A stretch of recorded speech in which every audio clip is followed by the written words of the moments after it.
2021 Select Board meeting. In accordance with the governor's order suspending certain provisions of the open meeting law, General Law, Chapter 30A, subsection 20, all meetings are being conducted remotely following the requirements of the open meeting law. Please be advised that this meeting is being recorded and broadcast by WACA-TV in Ashland, and thank you for that. The town of Ashland, in response to the COVID-19 pandemic, is currently following the guidance from the Ashland Board of Health, the Massachusetts Department of Public Health, and the CDC regarding the virus and steps communities can take to prevent the spread of COVID-19.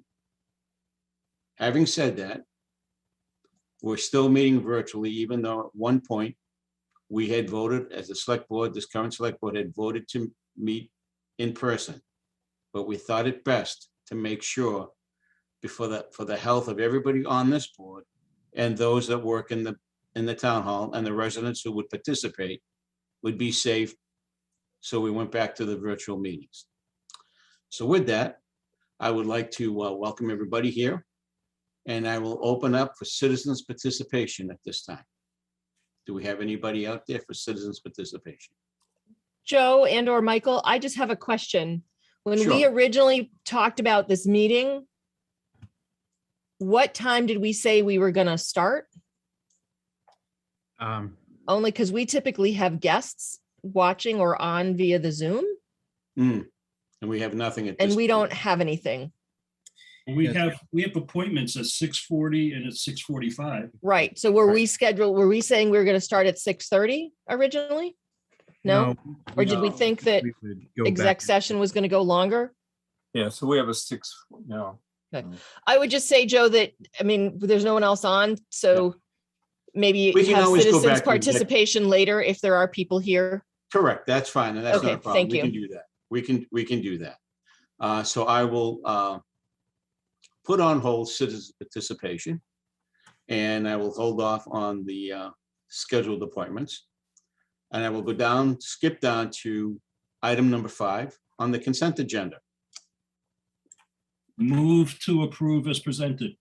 Second, All those in favor, voice vote? Greaves, aye. Mitchell, I. I'm gonna abstain. I haven't had a chance to look at them. Okay, Okay. all right, not a problem. Kinsman, I. Vignani, aye. So that's 4, 0, and 1 abstention. Mr. Rob Shear. Okay. Sounds good.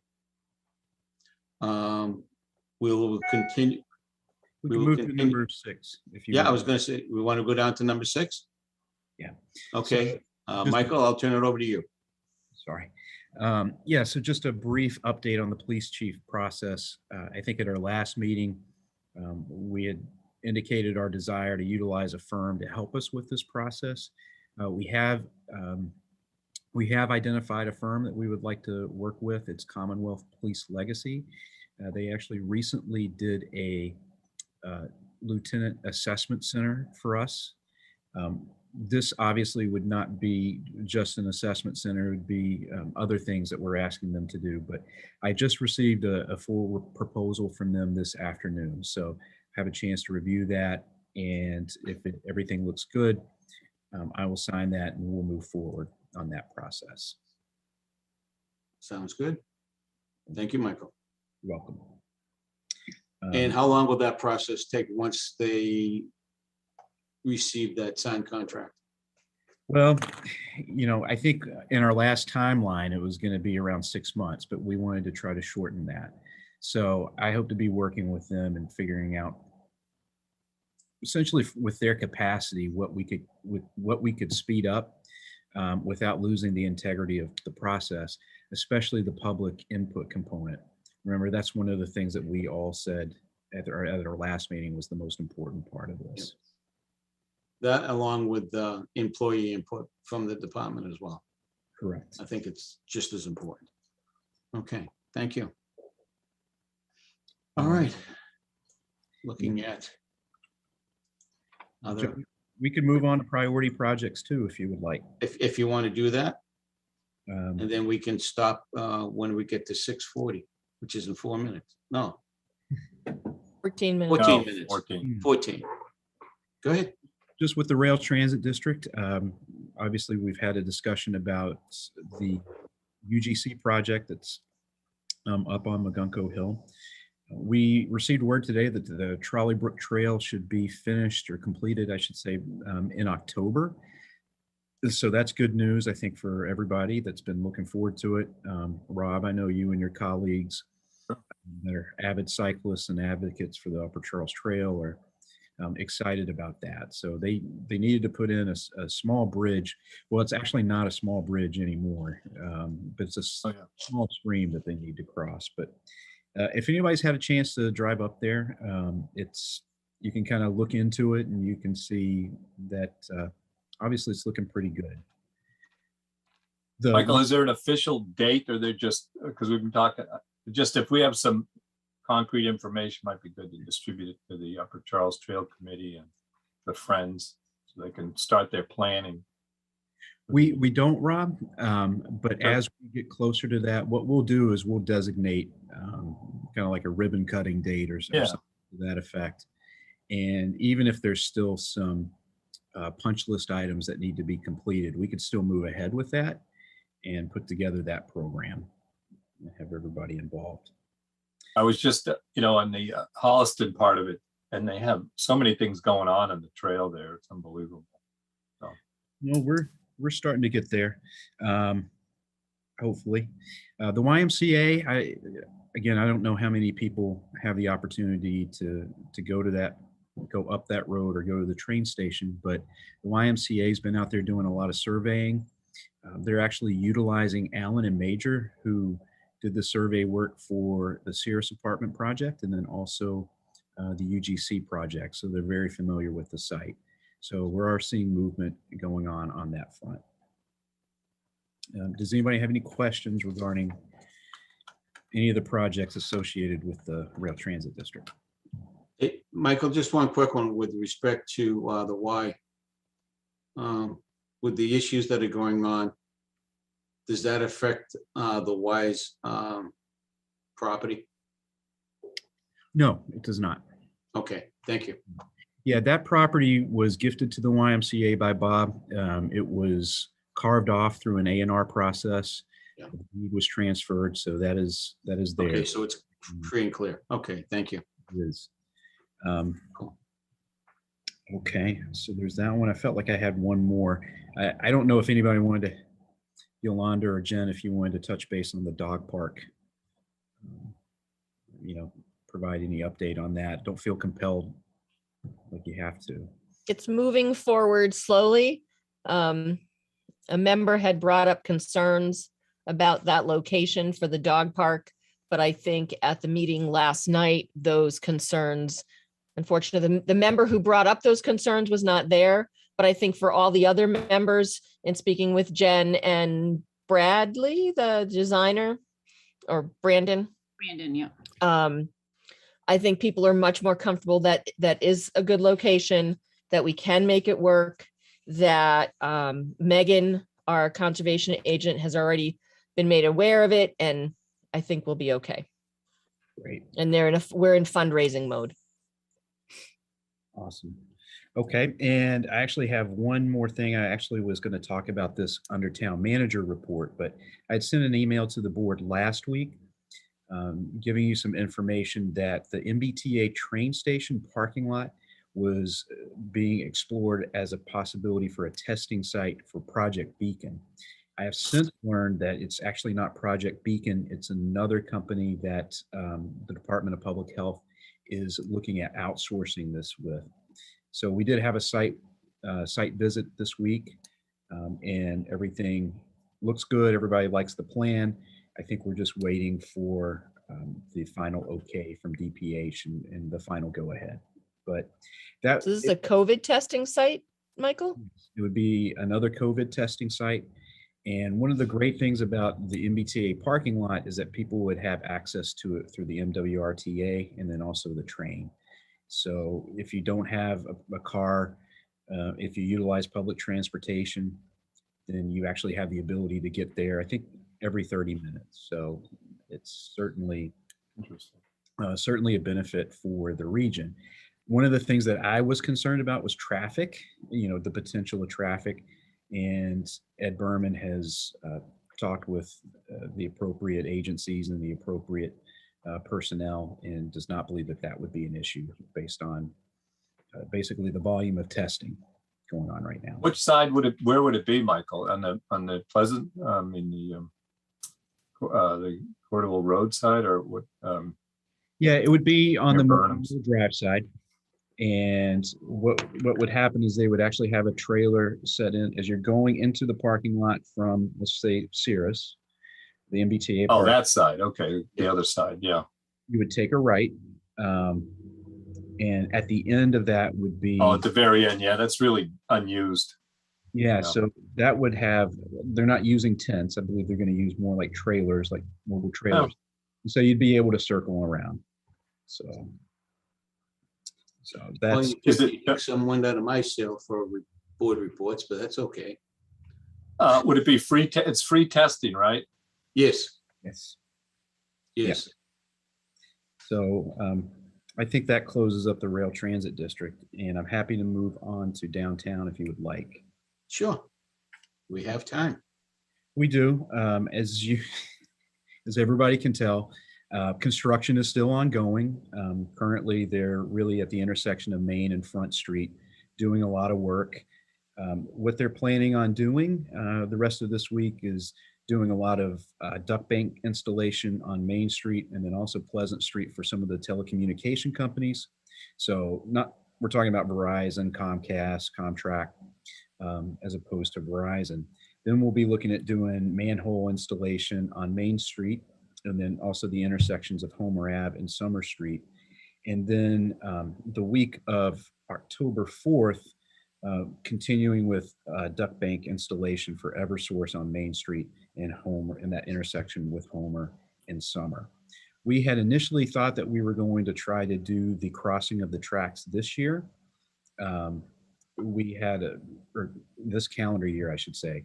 We did have a meeting with Eversource and MBTA officials since our last select board meeting. And we learned that Eversource is now requiring another sleeve to be jacked underneath the track. So we're currently getting a cost for that and looking at different alternatives. So we wouldn't have to bear that expense. But it does look like we'll be doing that early next calendar year. Michael, what does that mean? Another sleeve under the track? So the way it works is it's a jack and bore system. So you're essentially digging a pit on each side of the tracks and essentially drilling underneath the tracks, and then you're inserting a sleeve that holds all the conduit and the wiring, etc. So Eversource would like to have theirs separate than everybody else. So that's why they're looking at another sleeve. Would they be able to continue to work through the winter, or is a lot of these efforts going to stop once the ground freezes up? They're going to try to continue throughout the winter. So the hope is to get most of the undergrounding, if not all of the undergrounding, done by the end of the calendar year, and start doing some of the drainage work and then the surface work. So that's when we'll really start seeing some of the visual effects of this project in terms of new sidewalks, the brick banding, some of those more nice aesthetic elements. Michael, does the contractor provide like a 3-week look ahead, like is done with the public safety building, so that businesses know what to expect at particular points in time? I know we've had communication with some businesses and their concerns during particular times of the year. Yes, so they do, Steve, and we meet weekly collectively, the contractor, members of DPW, police and fire, myself, and then also Beth and Ashley are part of that from the business standpoint, and then also the communication standpoint. And at each of those meetings, we do go through a 3-week look ahead. Okay. So, Thank you. if nobody has any questions on the downtown streetscape project, I'll just briefly talk about the 10 to 50 Main Street Working Group. And we recently had a meeting And we talked a lot about, we actually had the developer or the landowner there as well. We had a really good discussion. It got a little bit rough at times, I think, but it was actually a very good discussion. I think we landed in a pretty good place. And that discussion was based all around public input and how we're going to get public input. So we do need to finalize a date, but I do think we're going to look at having our first public forum in October. So. Michael, I'm sorry, I missed almost all that meeting, but how, did you talk about multiple public forums? Yeah. Okay. Yeah. So the thought is there's going to be multiple iterations. So Okay. put a design out there, a thought out there, and then get feedback on that. Make some revisions through that, and then put it out there again and get subsequent feedback, and really start whittling away towards a final project or a final design that would go to town meeting. I will say what we spent a lot of time talking about at that 10 to 50 Main Street working group meeting was that first initial step in what should be presented.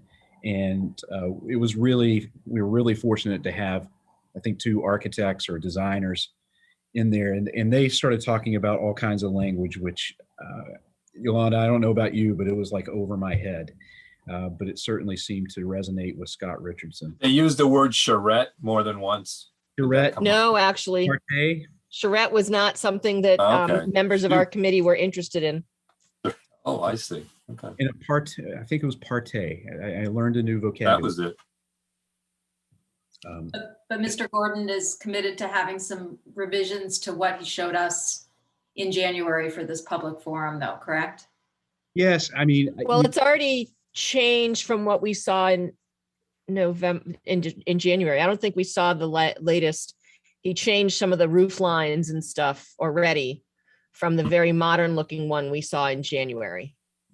That's good.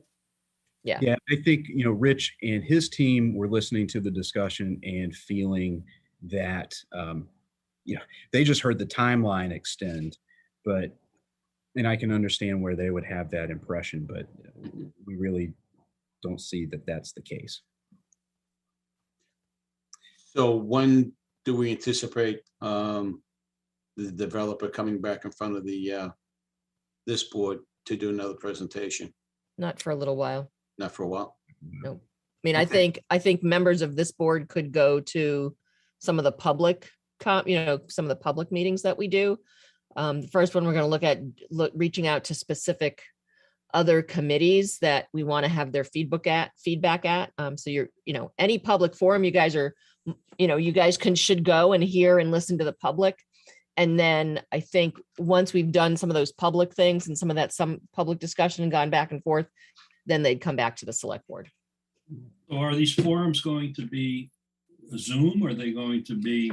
I don't know that we've determined that yet. Okay. Would probably be a hybrid, Steve. Yep. Okay. Because we have the charrettes that need to be looked at. Oh, no charrettes. And then moving on to the public safety building in the Mendez School.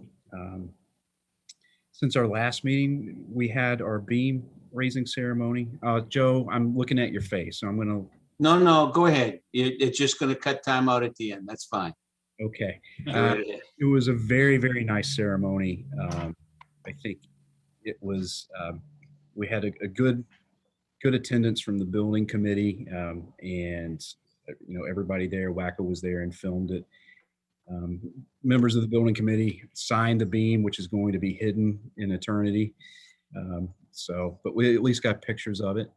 But it was just a nice event, and Jen and Yolanda, I want to thank you both for kind of pointing out the fact that we were doing that beam raising ceremony on the eve of September 11th. I thought that was pretty fitting. That was Jen. I just then made it louder. But it was very, very nice. It's a project I think everybody can be really proud of. Yeah. So. Absolutely. Anything else, Michael? Are we good? Oh, we can take a pause here because we are Okay, it's 6:40. Well, can we talk about the Mendez School? Is that part of your agenda? Or you want to do that later? Yeah, Rob, I think we're just interrupting this. Sure. Okay. Yeah, Good. Yeah, we have scheduled appointments, Rob, and one of them is at 6:40. Sure. And know I Kara see wants to that, hang on to this, but like, I see that Kara Hume's here. She's sitting, waiting very patiently with her hands folded. Also, Joe, I noticed that Josh Wixer is here. I was gonna advise him. Okay, that we're all set. Yep. Okay, thank you. You're welcome. Yep, so, if you can unmute yourself, Kara, how are you? I'm doing all right. How are you? I'm good, thank you. Welcome to our meeting. I'm going to ask you to, though we saw your resume and your talent bank form, tell us a little bit about yourself and why you want to get on the sustainability committee. So similar reasons to why I joined up to the Forest Committee recently is that I just have an environmental background. I got my undergrad in environmental studies, and I didn't finish my master's in environmental management and sustainability, but it's just what I'm passionate about. I'm a realtor in the area, and I just feel like there is a lot we can do as a town, especially as Ashland really grows into its potential. So I just think there's a lot that I can help with on that committee. Thank you. I will open it up to other board members who would like to talk to Kara and ask her any questions that you may have. Hi, Brandy. Hi, how are you? I'm good. So thank you for wanting to join the Sustainability Committee. It sounds like you've been involved with them, been going to meetings. Have you been kind of getting involved in the net zero initiative? Yes. I helped Ash with a slide or two, especially about homes and buildings. Oh, Yeah. So yeah, it's all stuff I can geek out to. I'm also a mom in the town, so it's nice to use my other half of my brain, I'll say. Yeah. Great. Well, I'm sure that as they roll this out, because it is kind of a big project, they're going to need folks that are passionate and want to be a part of it, and having new folks and new voices. It's a great thing. So glad that you want to become a permanent member of the Sustainability Committee. Cool. Thanks. I'm excited. Yeah, Rob. Good, Rob. well, thanks. Kara's taking over the meeting here, Mr. Chair. I don't know if she's calling on people, but Yeah, she is. She's doing a yeah. pretty good job of it. Good. Kara, yeah, so I'm glad to hear you. So you're a realtor and interested, I think, are you looking at some of the home utility systems such as heating and cooking, especially in terms of getting to net zero? And we've been talking about ground source heat pumps and things like that. And so I come from a background of, my dad is a builder, or was a builder. And he has done HERS rating buildings, as well as over last winter, I got my green designation as a realtor.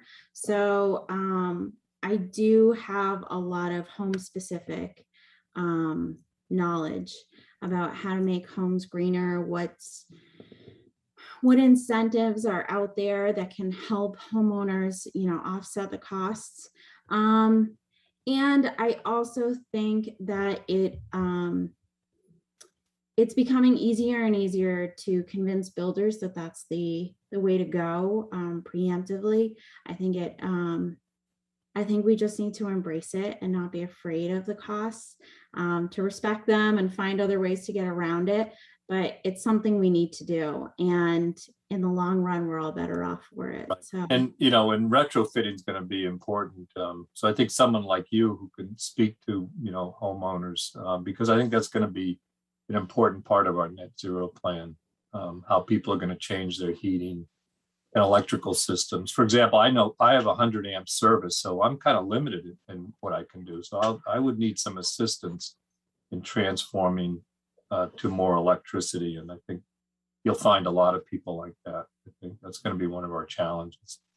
I think there's definitely the ingenuity that you need, but also just not being afraid and shutting it down before you even look into the answers, especially with people asking about solar. Like the preconceived notion that it'll affect your home sale. And I'm like, please, that's so not current anymore. People don't mind it, and it's just a benefit. Right. So I think we will, have a need for people to do outreach like you're talking about. So that's great. Thank you. Cool. Thank you, Rob. Anybody else? We good? Steve? Oh, I was waiting for Kara to call on me. Well, I don't want to take over this committee too. Oh, now she says that. Yeah. Okay. So I just wanted to say hello, welcome. Thank you for joining the committee. And, it's great to see a younger demographic starting to get more engaged with it. And sustainability is so important, as we've all known, we've all discussed, and it's a great committee. Ash is great. Matt Marshquist was very, very instrumental, along with Chuck Lids, with some of the geothermal systems for both of the new buildings. So you're joining a really good group. So thank you, and I'm sure we'll see you at a future meeting.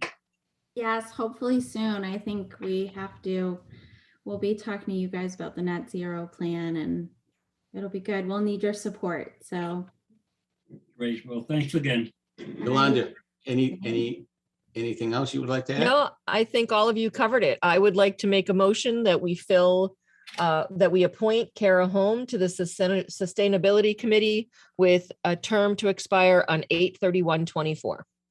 Do I hear a second? Second, I'll second. Okay, voice vote, please. Greaves, aye. Mitchell, I. Here, I. Kinsman, aye. Vignani, aye. That's 5-0. And congratulations, Kara. A Thank lot you of for work ahead stepping of up. you, and we hope that your enthusiasm continues throughout the years. So thank you. thanks. Appreciate you stepping up. My pleasure. Thank you. Before we go to our 6:45 appointment, Josh, I know you're listening. You're all set. You have been given the okay to hold an outside dance on the turf field up at the high school. Thank you. We did that under the consent agenda. Wonderful. We did make a small change. It's Oh. not going to be on the turf. It's going to be in the faculty parking lot instead. Okay, all But right. hopefully that doesn't change things on your end. No, it doesn't. It's still outside, so that's fine. Perfect. Okay, Thank you very much. We Very appreciate good, and it. good We're rolling luck. it out tomorrow. I appreciate it. Thank you. very good. Thank you, Josh. Bye. Okay. Always nice to see outside venues starting to take place again. Very nice. Okay, we have a 6:45 appointment, and this is to appoint Stacy Grant Lewis to our Cultural Council. And good evening, Stacy. How are you this evening? I'm well, thank you for having me. Thank you for stepping up and filling in a vacancy on the Cultural Council. And could you tell us a little bit about yourself, please? Okay, I'm an Ashland resident. I've lived here for 3 years with my family. We have 2 kids and a dog, my husband and I. We live on Grover Road off of Cedar. I am a former art school kid who went to a performing arts high school, studied art history in college, and most recently has transformed that into technology work. It somehow fits, believe me. And so I'm just interested in kind of being involved with the choices that are made in our town and making it a little bit more diverse. One thing that I've just recently started is I started a nonprofit completely devoted to diversity and cultural diversity. So yeah, that's what I bring to the table. Well, we're glad that you do. Thank you. Any comments or questions to Stacy from other board members? I'll open it up to everybody. Yolanda, I knew it was going to be first because you had a smile from ear to ear when she said that she was in arts, and I could tell. Performing Arts High School, great. Performing arts, that's right. So Stacy, what is your field of art? Are you a Visual art. visual art? Great. Yeah, that's what I went to high school for, and dance on the side, but I went to high school for visual art. Nice, nice. I noticed that you've started a new nonprofit. That is a wonderful thing to do. So thank you for doing that. you. And that you were involved in a lot of different things down in New York City when you live there. So thank you for stepping up and offering to be appointed to the Cultural Council. We have a lot of stuff going on arts related here in Ashland. So it's nice to have, again, younger members of our community stepping up to participate and to volunteer. So thank you for doing that. Thank you. Happy to do it. Hi, Great. Brandy. Randy, you want to go next?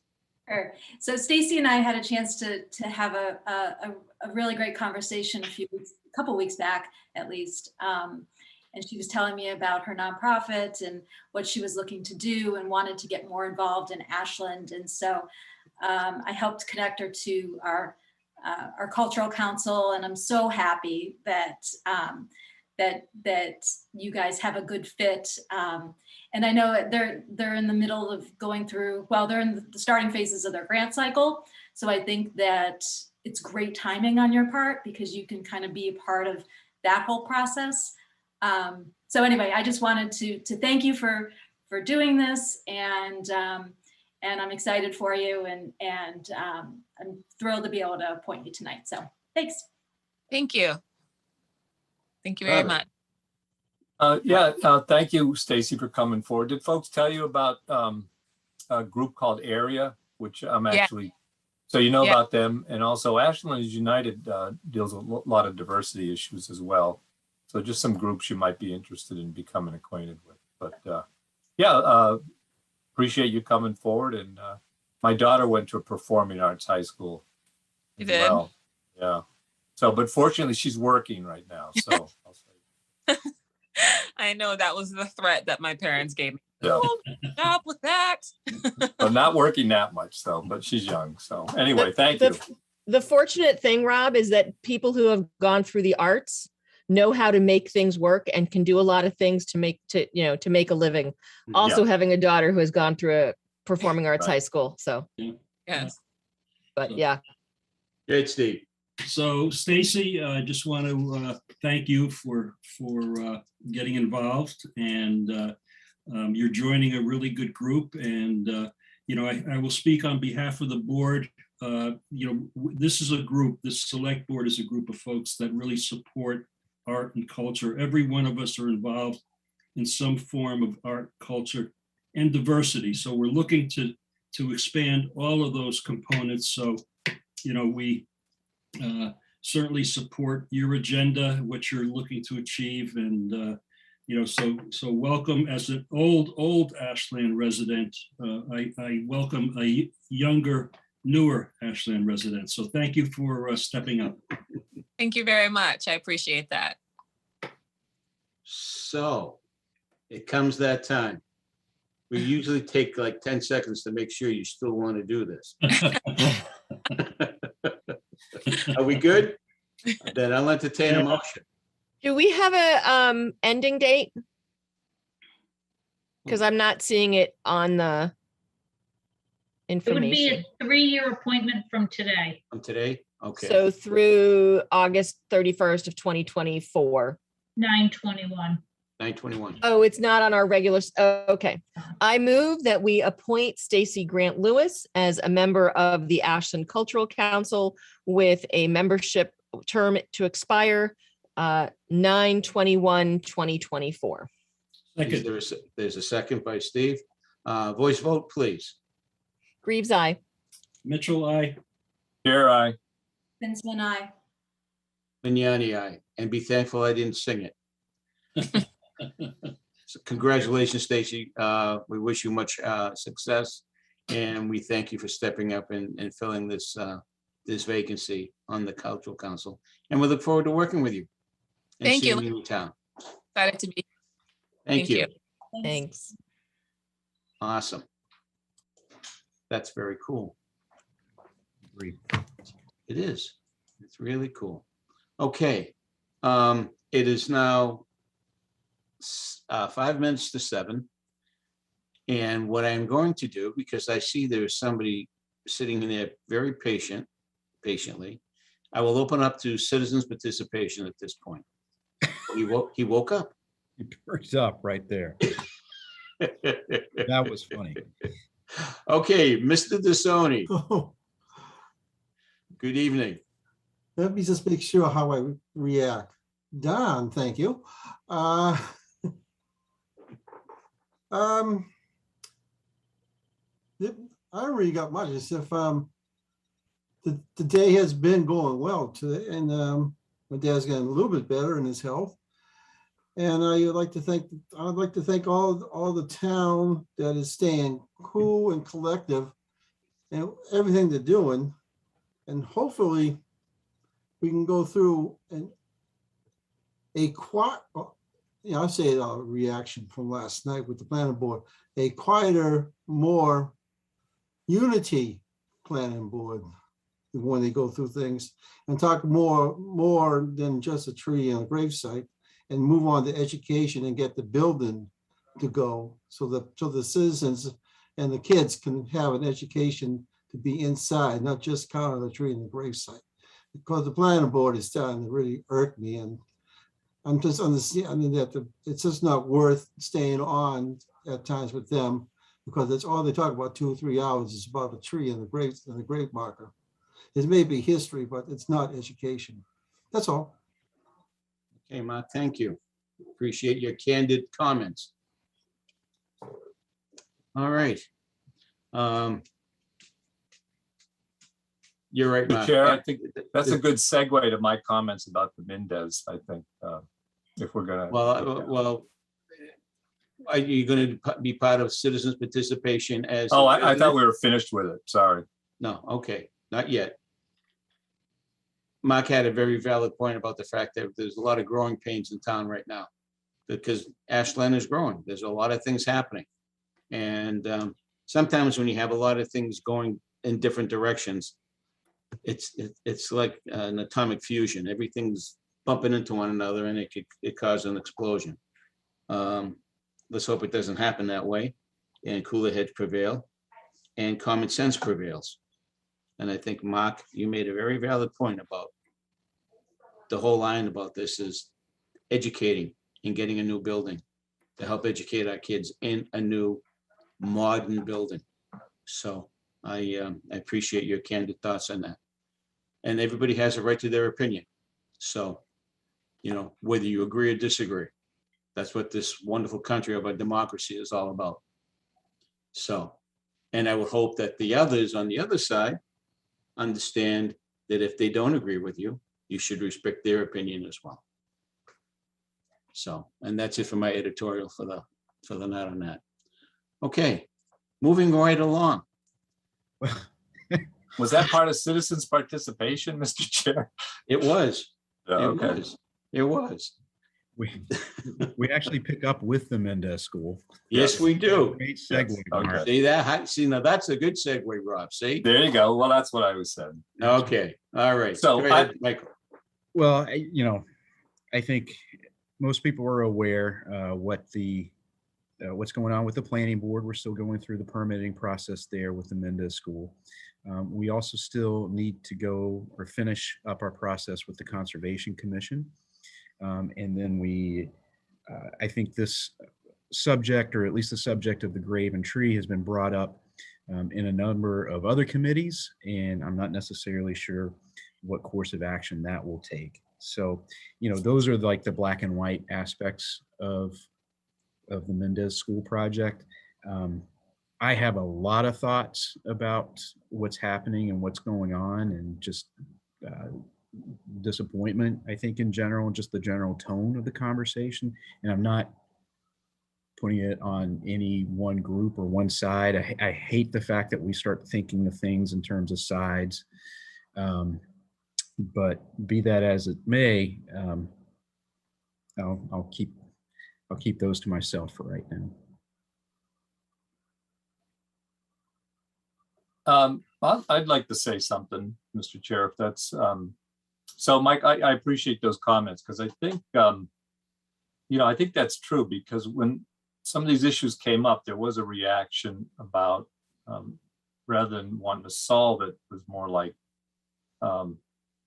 becoming defensive, and I thought that kind of delayed a creative, a positive solution. So, I think everybody's aware that I made a pitch last night to the planning board to have them compel the developer to look at, at least these 3 actions to take to save the tree and to address what people like Mark brought up. It's not, I don't believe it's a question of the school or the tree. It's the school and the tree together. And, frankly, I'm just disappointed. I was hoping that we could get at least a little bit more of an effort together to make sure we can't save the tree, and I just was hoping that they'd take that kind of action. And, so I'm disappointed they didn't. I would, if there's any support on this board for those requiring the developer to look into those actions I suggested last night, I'd appreciate that. If there's anybody that thinks that we can, that agrees with me that we should at least get those kind of detailed answers, that would be, that's my position. But I don't think we'd be, the idea would be to look into it without endangering the school or the schedule. Things are complicated enough as it is. They brought up a bunch of budget issues, which are all true, but are really, unrelated to the tree until we actually have the details on what it would affect and cost. And unfortunately, we're not getting that, I think, unless this board insists on it.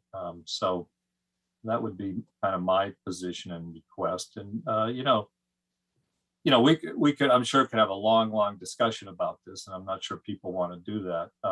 But the tree got missed in this process for whatever reason. And I was hoping that we could, address it, not in a way of blaming people, but just trying to see what we could do at this admittedly late date. So that's my take on it. So. Okay, thank you, Rob. Stephen? Thank you, Joe. I'm not going to get, it's not an intent to get into a debate, Rob. I respect your point here, certainly. My observation, I think it's fair to say we're all tired about talking ad infinitum about a tree. But my observation is that the discussion actually has been, I feel, pretty respectful across. Yeah, that's the way I would describe it. I think, regardless of your point of view, it's been done respectfully. My concern is more with the way I perceive the dynamic that exists on the planning board right now, at least in terms of this project. And so that's somewhat concerning to me. Now that's, that comes with the territory. I get it. And, but that is, as I say, more concerning an observation than just the residents that are expressing their opinions regardless of the size. I will tell you, Rob, I don't support you moving forward with your concepts, as valid as they are. I think at this point, it's really time to move on and to continue with the process of building a school. I'll still talk to you, Steve. Okay. Brandy? So I hear you, Rob. I know it's disappointing to think that that the option that's on the table right now is to take down the tree. I wish that if we could have kept the tree and seen, what would happen in a year following construction, if it would live or die, and then make a decision about it. But it seems like the experts are, very much, it doesn't look good for the tree. So it's kind of, at this point, I think that keeping the current building plan the way it is, the option is to take down the tree. But I hear you. I hear that it's an old tree. We would love to be able to keep it. But I don't think, one of the things that struck me last night at the planning board was they were talking about escalation costs of construction, and knowing that even if this gets delayed 6 months or a year, that all the money that we've approved at town meeting, that money is fixed. So, the option is really taking that money out of the programming that was designed for the building. And I'm a very practical person. Sure. I'm weighing those costs versus a tree. And I Well, would that's rather, what, yeah, just, I'm sorry to interrupt, but yeah, hopefully that's what the report I was hoping for. If that's what the report spelled out, then we'd have a decision to say, you know, that's what I was hoping to get, those kind of hard and fast. Oh, this will take 3 months and it will cost, and then, you know, and then we could have a good basis to make a decision. I think they're just, I just wish they'd pursued it a little further to get those answers that you're talking about right now.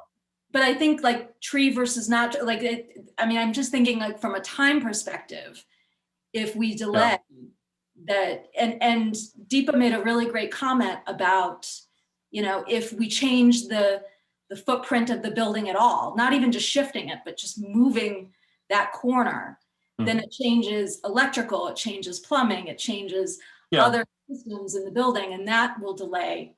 So, you know, and I think that Yeah, I get that. Yeah. project manager had said that basically the escalation costs are something like 10% on this project. So it's, you know, I hear you, but I'm ready for this building to start personally. Thank you, Brandy. Thank you, Rob. Anybody else? Are we good? Go ahead, Yolanda. I think at this point, we need to let the planning board finish their work.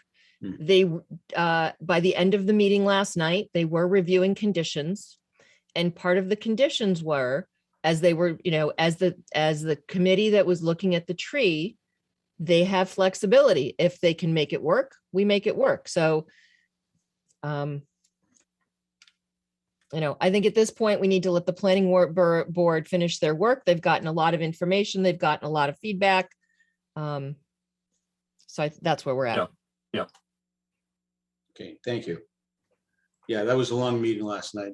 I didn't stay for the whole thing, but I did stay for a good portion of the conditions and the revisions of the conditions. And Rob, just to let you know that they were open-minded about that. So there was no door shut. No, that's true. Robust discussion. Yeah. Yeah, it was. So, and at that, I'll leave it at that. And I'll ask Michael to, let's move on to the Route 126 project, please. Yes, so, you know, construction continues, as everybody is well aware. We've had some issues with filling in traffic details. I feel like we've got a lot of those resolved. I think most of the board knows, or all the board knows, but I'm not necessarily sure if other people know that, like, there's this dance that's kind of happening with Eversource and the 126 project. And what we're trying to do is we're trying to, you know, make sure that Eversource does the work that they need to do before we go through and kind of finish things up. So Eversource doesn't have to come back and tear it all up again. It doesn't seem to be having any impact on the timeline, though.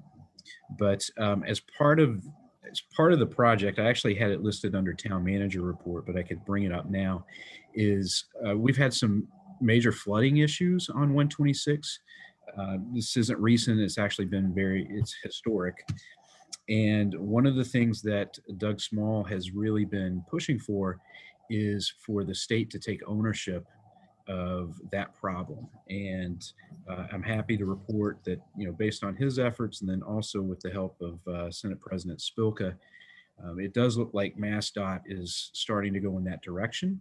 They have commissioned a study on the drainage, and hopefully that will lead to some action items that can be quickly implemented or quickly incorporated as part of this project, and hopefully alleviate some of these longstanding issues.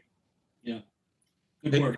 Michael, is that, yeah, that is great work, because I know that Steve Mitchell and I, a few years back, met with a business owner on 126 because, and I think, Michael, I think you were there as well, with respect to flooding in and around that area. It was the Algonquin area. And I was just concerned that hopefully that's the area that they will be looking at to resolve that flooding issue. Well, that's the thing, Joe, is like with stormwater and with flooding, like if you get a backup somewhere, it affects everything else behind it. Correct. And so a number of businesses have experienced some significant flooding, especially with some of our recent rains. Mhm. You know, one well-known fence company, there's video of him basically being, you know, knee deep in water there. So Michael, is this the place we have large culverts going into smaller culverts on 126? And that was what someone described. Is that the issue? And they need to make bigger drainage pipes? yeah, I think that's part of the issue, Rob. In some cases, the culverts are actually larger than what we had anticipated, like some larger box culverts. But if you remember when we were talking about the downtown culvert and when Cirrus was coming on, you know, we would experience that issue. You know, you would have different size culverts, and again, it just couldn't handle all the flow. Yeah, So we get that ongoing problem from Magunko Hill, right? That we haven't. so that's actually being addressed as part of the downtown. All right, project. great. Yeah. But, So is this need, should we talk to the is this a Concom thing, get them involved in this permitting, or is that, are they involved in this? I'm not necessarily sure. I think Want to think about that. They need to. I believe Concom, and noticed that Gene is on, they've been very much involved with the Route 126 project, talking about some wetland,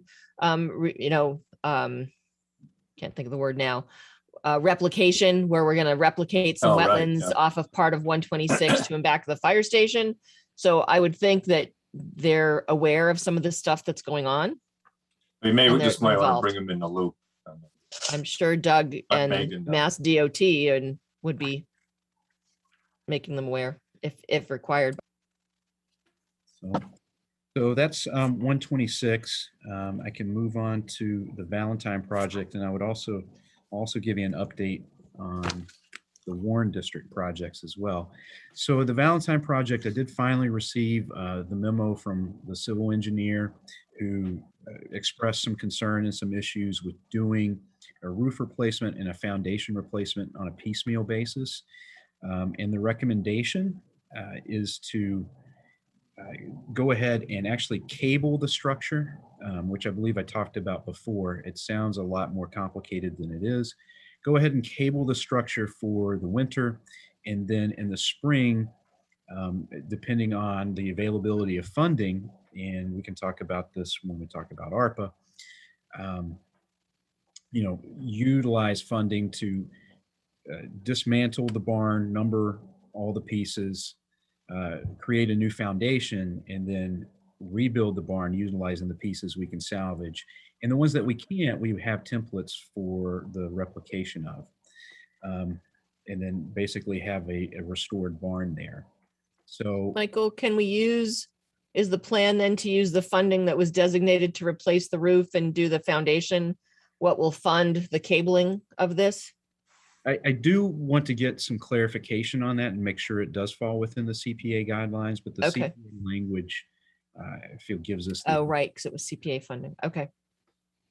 And then with the Warren District, I'll start with 433 Chestnut Street. So Paul Gustafson has come in to pull a building permit for the project. He did not have plans that were adequate enough for our building commissioner. So our building commissioner has asked him to go and put together plans and submit them. And that is supposed to be happening soon. And I believe Paul is looking forward to getting this started in October. So I'm looking forward, as we all are, to seeing a restored 433 Chestnut Street and see it return back to the tax rolls. And then with the Warren Barn, I have mentioned this to you. I'm not sure if I've mentioned it in a meeting. I know I've mentioned it to you in conversations, but Framingham State has agreed to help fund the rebuilding of the Warren Barn. And so as part of that, we have requested Senate President Spilka's help in coming up with the delta necessary, the delta funding necessary to complete that project. So as we are getting money through ARPA, the state is also getting billions of dollars in funds through ARPA. And whether it's through that process or through another process, we hope to be able to succeed in securing that and getting that done. So that would be nice. Sounds good. And I can just move right on into the town manager report, Joe, if you would like. Michael, you have the ball. Keep running with it. Okay. Well, it's a good segue into ARPA. We've already talked about the culvert. We have put that out online, the survey. We have included it as part of a newsletter. We have received 83 responses so far, survey responses and comments. Based on some of the comments that we've seen, and they're anonymous, I didn't revise any of the language on the choices. I just added examples for some of them, just to add a little bit of clarification, just so people have a better idea of what is going on, or what we're talking about when we're talking about some of this. I don't want to call it boilerplate language, but it's language that different communities are using, and it's taken directly from the federal guidance. So again, most people are probably going to have a hard time deciphering that. So hopefully some of the tweaks will change that. But we do plan on putting it out more and advertising it more, and hopefully we'll get some more responses that we'll be able to review. And Michael, how long are we going to leave that survey up? What's the time frame that we're working with here? We were going to leave it up for 30 days. I think we still can get a lot more responses on that. So, if we find another avenue of advertisement that seems to be generating a lot of feedback, maybe we keep that open for a little bit longer.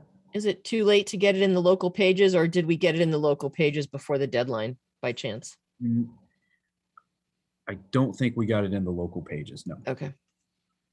So, and then C, an update of the stormwater issues pertaining to Legacy Farms. So just to remind everyone, a development project that's happening in Hopkinton is actually having a lot of stormwater runoff that is impacting our reservoir.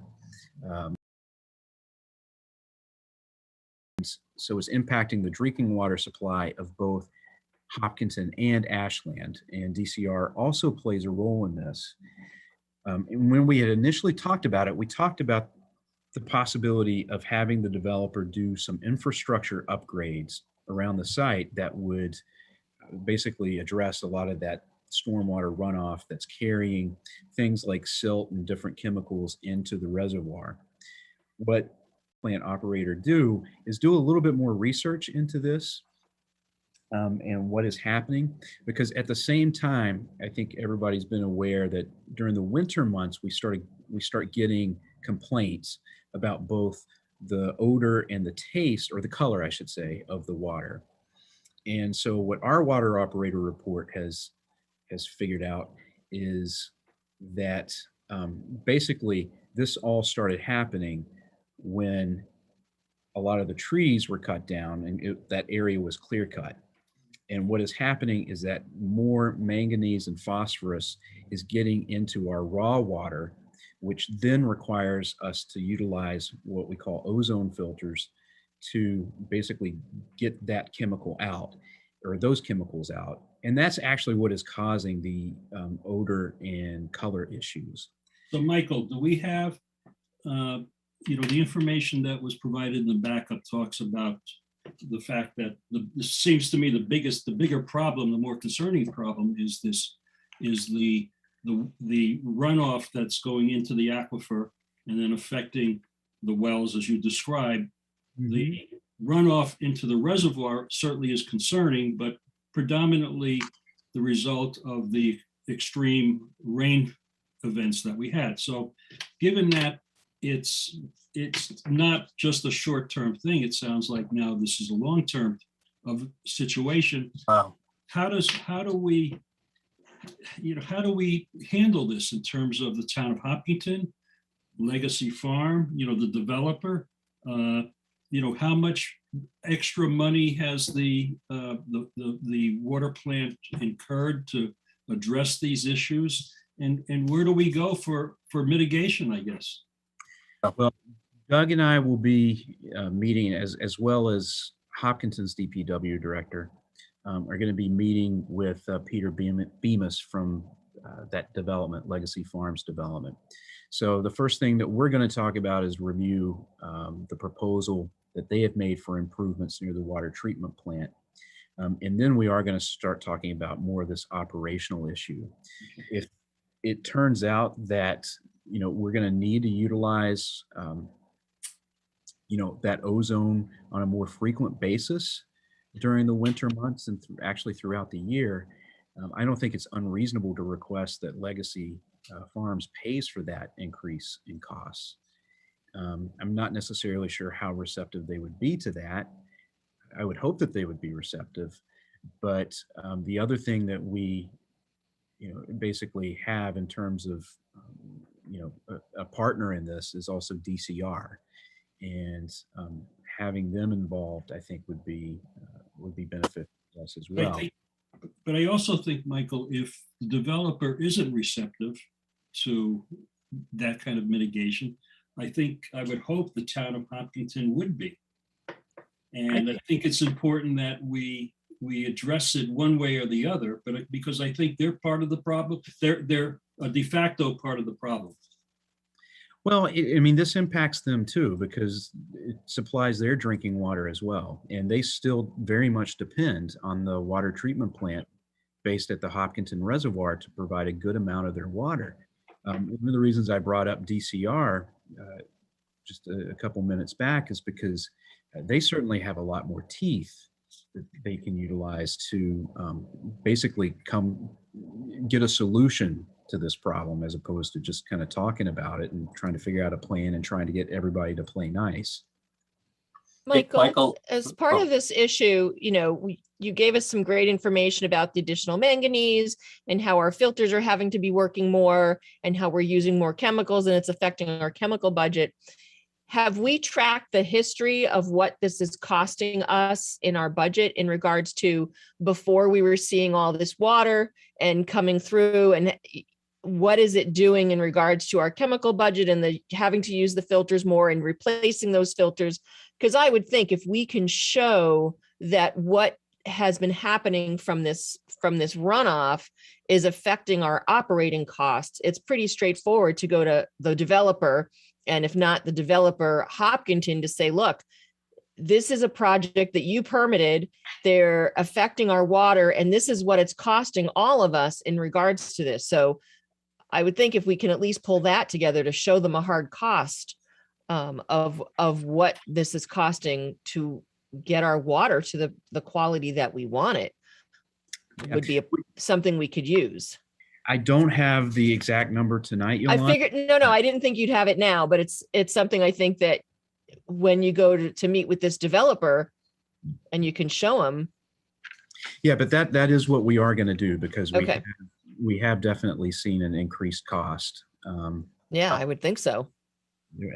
We're talking tens of thousands. We're not talking about $100 or so. Wow. Well, no, not if you're replacing having to use increased chemicals and replacing filters, and I'm sure they're not inexpensive. So.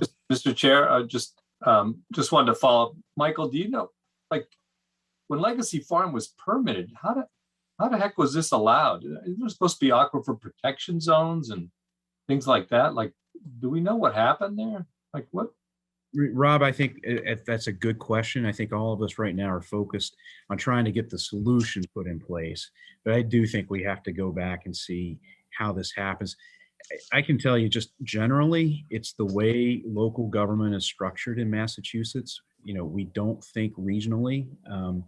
You can literally we have homeowners in Ashland that are directly impacted by this project in Hopkinton, and they have no standing and they really have no say in a lot of the processes that a developer utilizes to move forward.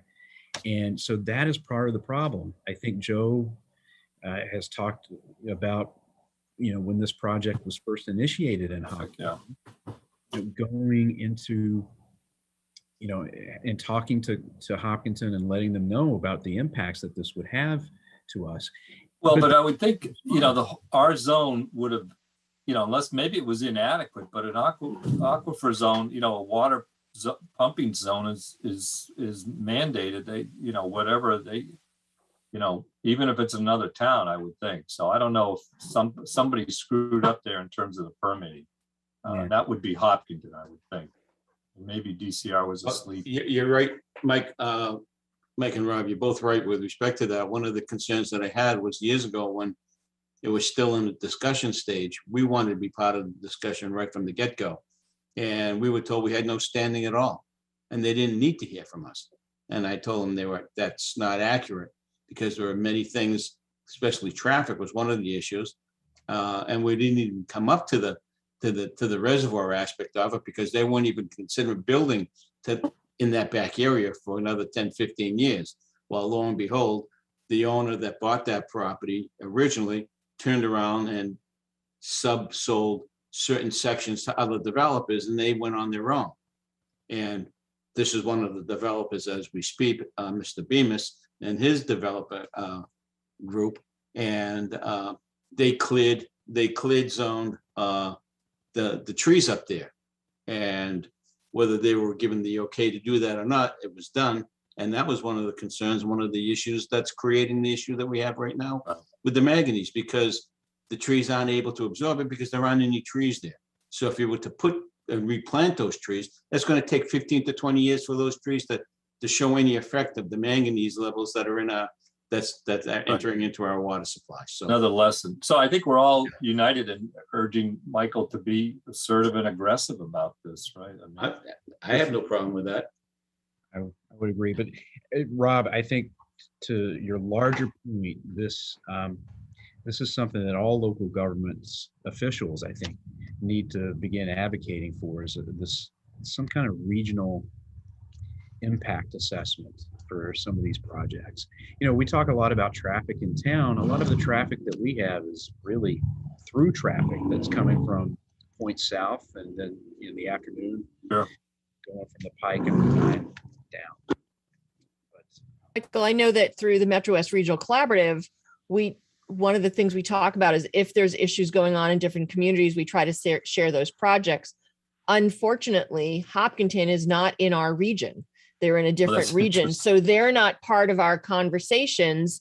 And there is not a lot of conversation between regions.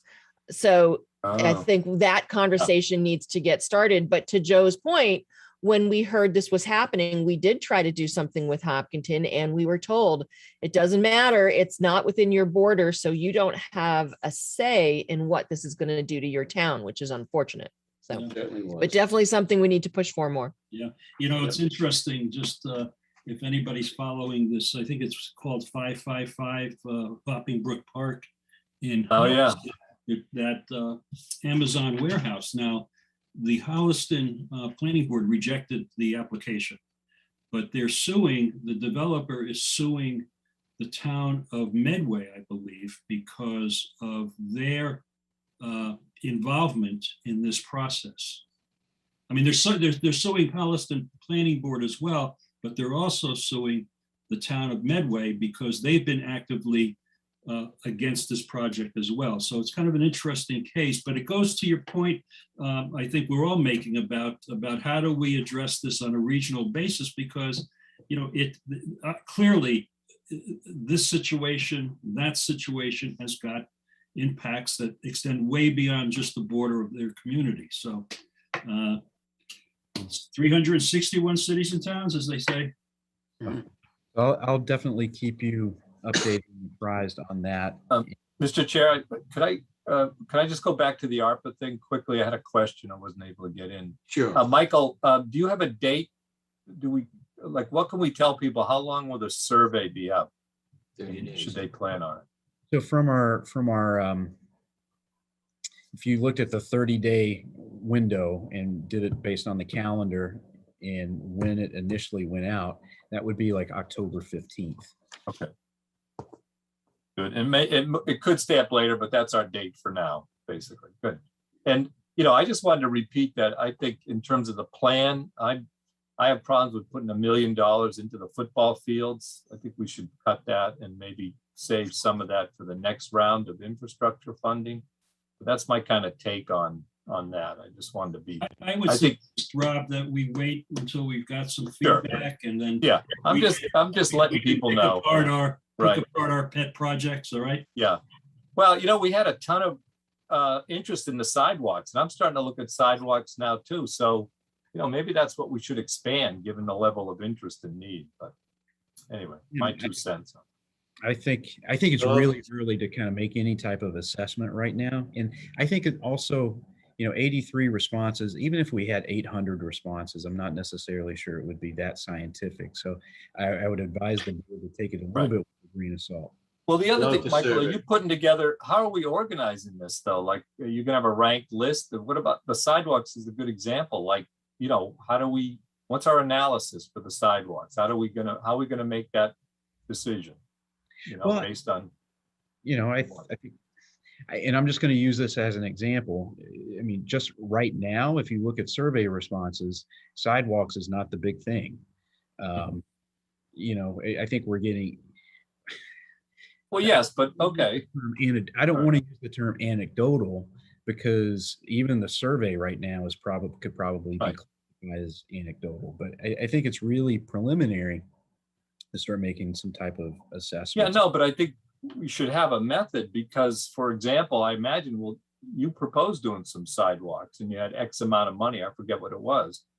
But Yeah. how are we going to make that decision? That's my question. And it should be some criteria.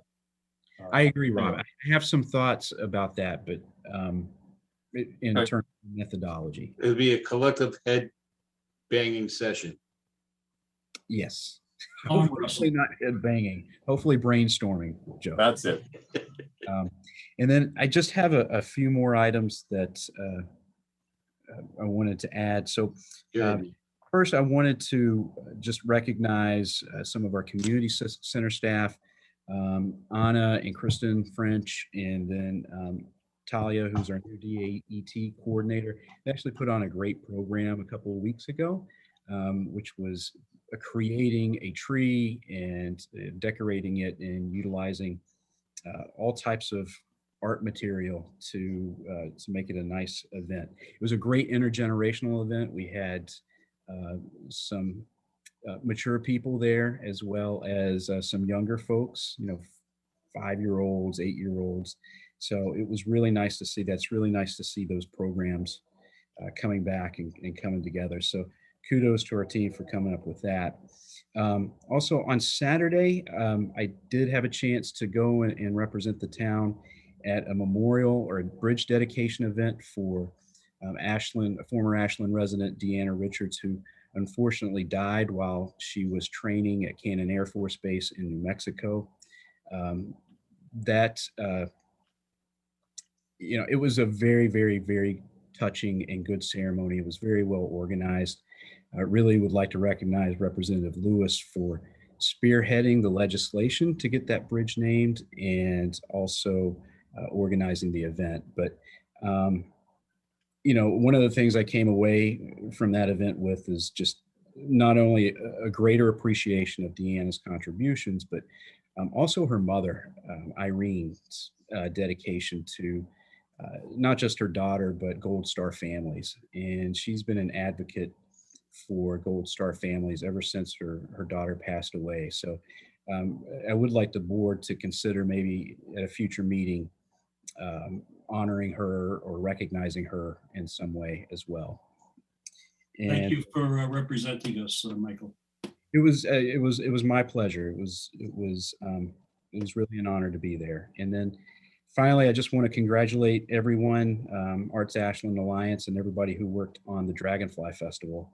I was only able to catch the tail end of that because of the bridge dedication event, but we're not at pre-pandemic levels yet, but it's starting to feel a little bit more normal.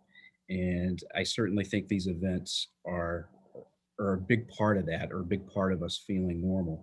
And I know it's a ton of work that goes into it. So again, congratulations and thanks for that. And then finally, we did have a local authors event recently. Steve, I have a feeling you'll probably be talking about this in your board report. So, no, go ahead. It actually wasn't on my list, but I think it's important to mention the fact that we had the event. Yeah, we had about 40, 40, 50 people show up at the event. We had a number of local authors, self-published or small publishers represented there and to talk about their work. I think we had I've heard the number 10, and then I've also heard the number 20 authors participate as part of this. I would say at least 20, Michael, when Bonnie and I went down. And also, I think it's important to give credit to our new library director, Mina, who's really, working on a lot of new initiatives and a lot of programming and so on. I think she's been just a terrific addition to the community. I would agree. She's on top of things for sure. And not just the day-to-day stuff. She's finding time to implement some new things and create some new things, like you said, Steve. So she's definitely doing a great job. Definitely a good hire. So, and that's my report. Thank you, Michael. Very nicely done. A lot of stuff happening. Yeah. A lot of good things happening.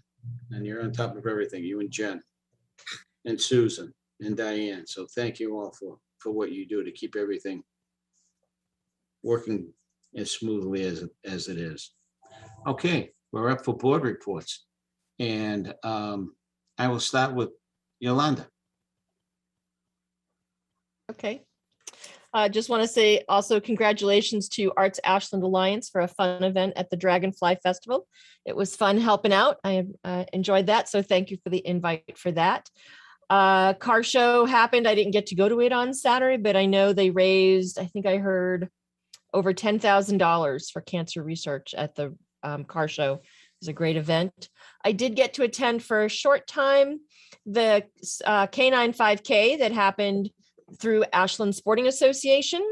They had another fun day. They had a great day for it. I was there. It was funny. I walked in and someone said, "What hat were you wearing?" And I was wearing my Ashland Lions hat, literally and figuratively. I was there as an Ashland Lions member helping out at the trailer, but then also stepped over. The Ashland Bark Park was there representing as well. It's a fun, I don't have a dog anymore, but to see the people running with their dogs and all kinds of dogs, big and small, it was quite the sight. So. And then, as I said, we had a dog park meeting Monday night, so that was good.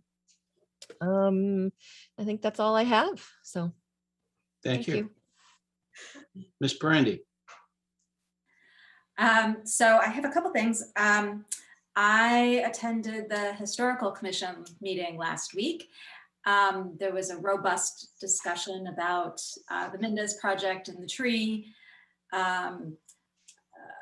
Unfortunately, there was a member of the commission that had to leave because of a family emergency, and another person recused themselves. So the discussion kind of abruptly ended when they didn't have quorum. But I was glad to be there for that. It was definitely a spirited discussion. So I think that I was there not because of the project. I was there really. I had gone to the farmers market when the Historical Commission was there, and I had talked to Joanna and Kelly and told them I would be there at their next meeting just to help support their efforts and what they're doing. And so I was glad to be a part of that meeting. And the other thing that I wanted to just let you guys know, we had a meeting with MAPC this last week on the inclusionary zoning bylaw, and we're starting to work on that. We're looking at a public forum the week of October 18th. We're going to probably get that date solidified pretty quickly. So I know you guys are working on a public forum for 10 to 50 Main Street. So as soon as I know definitively what that date is, I'll make sure to circle back with you guys on that. One of the things that we talked about was really getting, like Yolanda was talking about, getting boards and other committees involved, making sure that we have representation from Planning Board and ZBA and Affordable Housing Trust and our board, really to have a discussion about, as well as the public, but I think, we're all kind of stakeholders and we're informed So I think it's important that we're all part of that conversation. You know, it's really talking about, you know, how we frame up this inclusionary zoning bylaw. It's not going to be a magic bullet. And there's going to have to be some like give and take as far as like if we're going to offer some cost offsets to balance more affordable housing units and what that looks like and how we message that to the public. So more to come on that as well. And yet, like Yolanda, I was at the Dragonfly Festival. It was a great day. So thank you to Steve and all the folks at Arts Ashland for putting together a great Dragonfly Festival. So that's all I've got. Thanks. Thank you, Brandy. All right, Robert. Yes, I too was at the Dragonfly Festival, and someone approached me today and said, "Hey, you're famous." And I thought it was some, you know, issue with the tree or something, you know, all the work I've been doing. No, it was the picture Steve took of me and my mother-in-law down at the Dragonfly Festival. And it showed up somewhere. I had to post that, Rob, because, you know, I'll be honest, I don't know if I would have taken my mother-in-law to the festival. So I give you credit It for was fun. for She getting got very Rita. tired. Yeah, well, it's good that you get Rita out of the house and Yes, right. yeah, so I Very think good. the She bigger did. question is, did Rita take Rob out to the? Yeah, festival? she did. Yeah. Well, actually, she was going. She was going to go. And I said, "Well, I'll take you," you know, and she said, "Well, don't talk to too many people. I know how you talk to people." Rob, if it makes you feel better, Steve took a picture of me and Danny Drake, the guy on stilts. So Oh, okay. Very Yeah, good. so- Oh, that must That have was been- really flattering, I must say. Yeah. Well, so, all right. Good. yeah.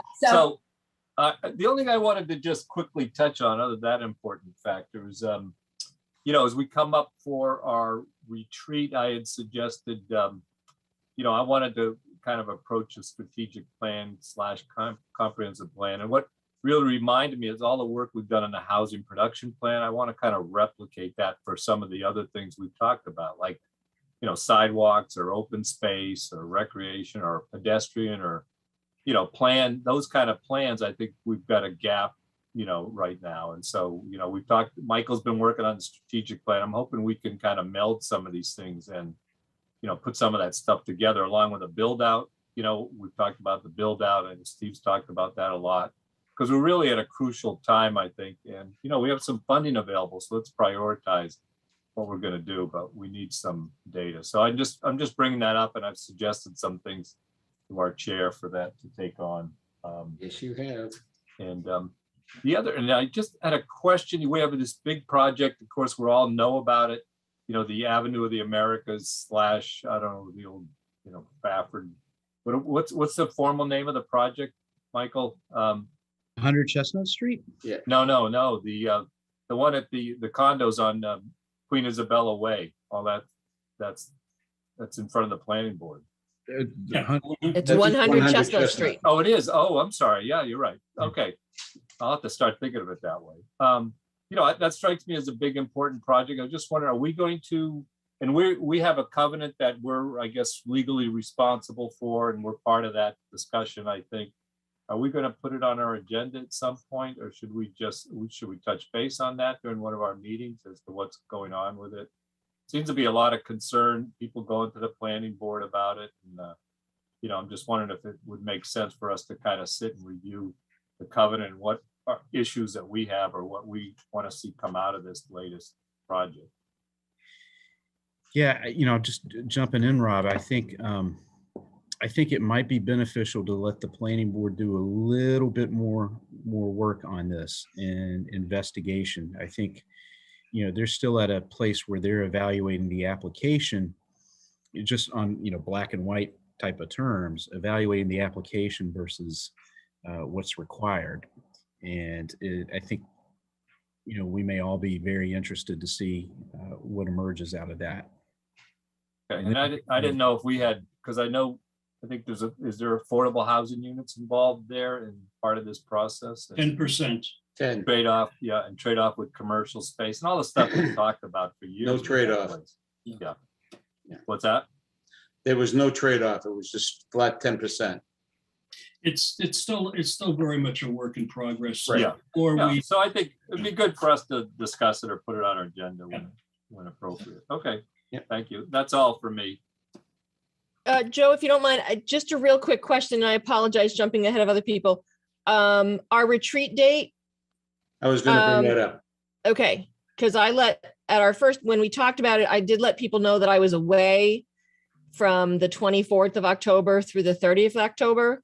So neither of those night meetings work.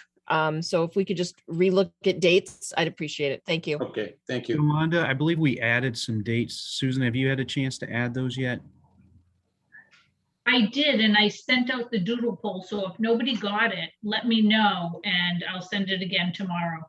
Didn't get it.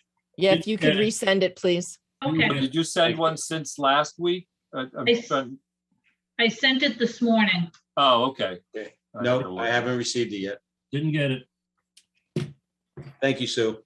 All right, Mr. Mitchell. Oh, thank you, Joe.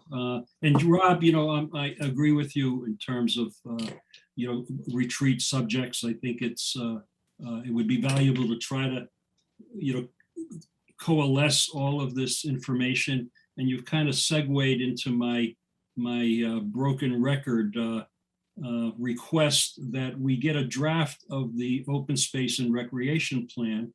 My concern, and we talked about it at the last meeting. I know our chair communicated with their chair.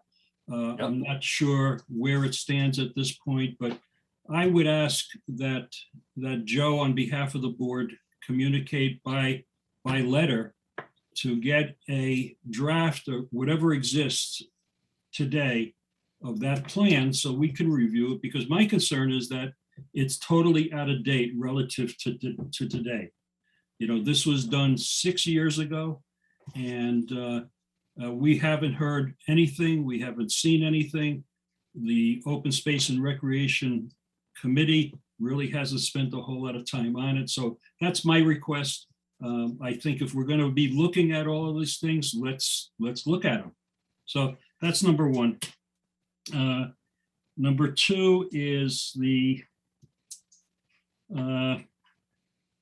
Dragonfly Festival. So, I want to really extend thanks to the town support. The DPW has always been great and supportive. Auxiliary police, the police department, the fire department.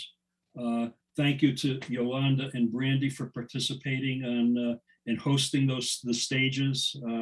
So hopefully it was a satisfactory event. The organization is going to do our X-ray of it and hopefully improve it for next year.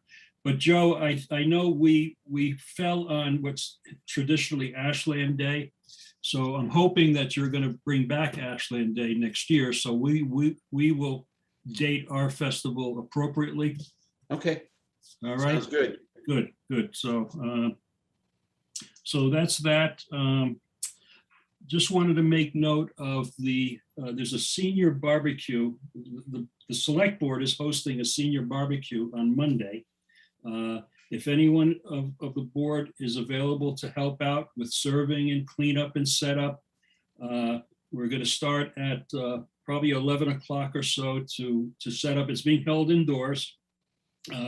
TJ's is providing the barbecue, and so we've got a fair number of attendees, so it should be a nice event. Good. So that's what time would you want people there, Steve? If you're able to come at 11 to help set up, that would be great. And then Joe, I think it'd be nice for, we'll be able to have the microphone set up. You can, say some greetings and some, represent the board and Sure. That would be nice. So I would say 11. If you can't make it, if you can't make it, you can't make it. I think we'll have, it sounds like we should have sufficient help, but it'd be nice for the board to be there since we're hosting it. So that kind of segues into the whole concept of getting back to in-person meetings. We've been talking most of this meeting about going to events, being out in the world, being in crowds, being unmasked. And why would we not consider going back to consider live meetings. We've got the hybrid system. It works. Just a thought. It just doesn't, there's a disconnect there for me. We go into restaurants, we go out to eat, we're in the community, we're in stores. It just doesn't make any sense to me that we're not considering going back to live meetings. I think for me, Steve, it's because we still have a mask mandate in town hall. So for all of us to sit there, we'd have to have our masks on. Well, you know, I guess that's one rationale. I understand. But it just, again, there's a disconnect and just is making less sense to me as we kind of move forward. So Yeah, I guess let's follow, let's see what's happening. See the numbers drop first before we. yeah, you know, fair enough. I mean, I'm just. No, I hear what you're saying, and I'd like to go back. That's all. I would love to go back to live too, but. Yeah, so the last thing on my list, I don't know if anybody's been paying any attention to the siting board, the EFS, the Energy Facility Siting Board docket. And it's been quite a while since we talked about the Eversource pipeline. There's really nothing going on, although there was there was material that was posted the end of June. I mentioned this to Rob this morning. We had a conversation, and it's really like a second bite of the apple of when the siting board reopened, the limited reopening of the docket. And that's kind of interesting reading. And I don't know what bearing it's going to have on the ultimate decision, but there is a new document out there. So that's my tune. Thank you. Thank you. Appreciate everybody and everything that you've done all week long since our last meeting. I would like to congratulate everybody on the committee of the Dragonfly Festival. I unfortunately was surprised and was given a ticket and a ride in to watch the Boston Red Sox. That would be my first game of the year. Nice. So I couldn't say no to large seats behind the dugout, the Boston Red Sox dugout. So don't get too I'm close to sorry. the players, Joe. They're not getting vaccinated. Tell me about it. That's why they're all wearing masks in the dugout. That's one thing I did observe. That was a little frightening, to be very honest with you. But you know, they're making millions of dollars. They should have no reason why they're not vaccinated. But that's another discussion for another time. Sure. I just want to say great job to everybody. I'm sorry I didn't have an opportunity to see it, but I saw the great photographs that were put up on Facebook.